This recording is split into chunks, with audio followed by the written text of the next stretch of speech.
Hello friends, welcome to Nandu பாப்பா kitchen. இன்றைக்கி நம்ம சிம்பிளாக வீட்டில் இருக்கிற பொருட்கள்லையே அழகாக ஒரு ஸ்வீட் ரெசிபி பார்க்கலாங்க. இந்த ரெசிபியை பார்க்குறதுக்கு முன்னாடி நம்ம சேனலை சப்ஸ்கிரைப் பண்ணிகிட்டே கூடவே இருக்கிற பெல் ஐக்கானே கிளிக் பண்ணிக்கோங்க. அப்போ தான் நான் போடுற வீடியோ உங்களுக்கு உடனே நோட்டிஃபிகேஷனில் வரும். இப்போ இந்த ரெசிபி செய்கிறதுக்கு குறைவான இன்க்ரீடியன்ஸ் இருந்தால் போதுங்க. வீட்டில் இருக்கிற பொரி, கடலை இது எல்லாம் வச்சுட்டு சூப்பராக செய்யலாம். இதை நீங்கள் ஸ்நாக்ஸாக கூட ஸ்கூலுக்கு கொடுத்து விடலாங்க. சூப்பராக இருக்கும்.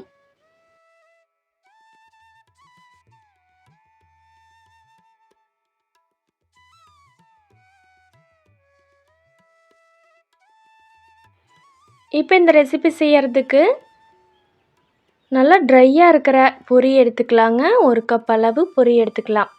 பொரியில் கொஞ்சம் கூட ஈரத்தன்மை இருக்காத மாதிரி எடுத்துக்கலாம். மிக்ஸி ஜாரும் அதே மாதிரி ட்ரையாக தான் இருக்கணுங்க. ஏதாவது ஒரு கப்பில் நீங்கள் அளந்து எடுத்துக்கலாம்.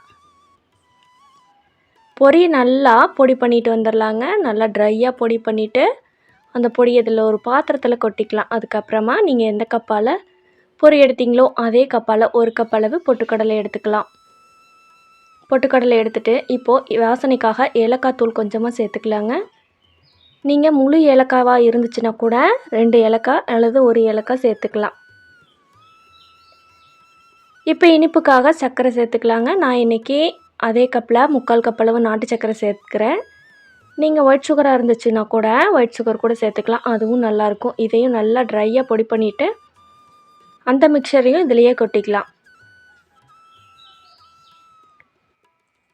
இதெல்லாம் நல்லா கலங்கிறது போல் நல்லா கலக்கி விட்டுறலாங்க. இப்போ இந்த மாவு சாப்பிட்றதுக்கும் நல்லா இருக்குங்க. இது நீங்கள் சத்துணவு மாவு மாதிரி இருக்கும். நீங்கள் இப்போ சாப்பிட்டு பார்த்தீங்க அப்படின்னா இதனுடைய டேஸ்ட்டு சூப்பராக இருக்கும். இந்த மாவோட டேஸ்ட்டு. இப்போது காய்ச்சி ஆற வச்ச பால் கொஞ்சம் கொஞ்சமாக சேர்த்துக்கலாம். ஒரு தடவையாகவே நிறைய சேர்த்துறாதீங்க. கொஞ்சம் கொஞ்சமாக சேர்த்துட்டு ஒரு ஸ்பூன் வச்சு நல்லா கிளறி விட்டுறலாங்க. இது சப்பாத்தி மாவு பதத்துக்கு வரணும். அந்த அளவுக்கு நல்லா மிக்ஸ் பண்ணி விட்டுலாம். இப்போ நான் ஒரு 1/2 டம்ளர் பால் சேர்த்ததுமே அது கரெக்டாக இருந்துச்சு.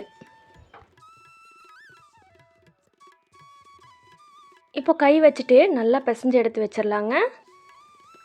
நல்லா சப்பாத்தி மாவு பதத்துக்கு நல்லா பிசைஞ்சு எடுத்து வச்சிடலாம். உங்களுக்கு பால் சேர்க்க விருப்பம் இல்லை அப்படின்னா நெய் கூட சேர்த்துக்கலாங்க. ரொம்பவே டேஸ்ட்டாக இருக்கும்.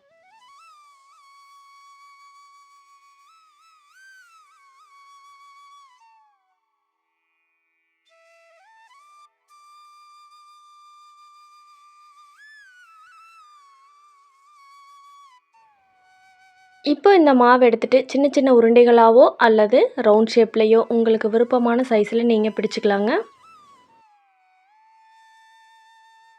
அவ்வளோதாங்க, நம்மளோட ஈஸியான சிம்பிளான ஸ்வீட்டு வீட்டில் இருக்கிற பொருட்களை வச்சு சூப்பராக தயாராகிருச்சு.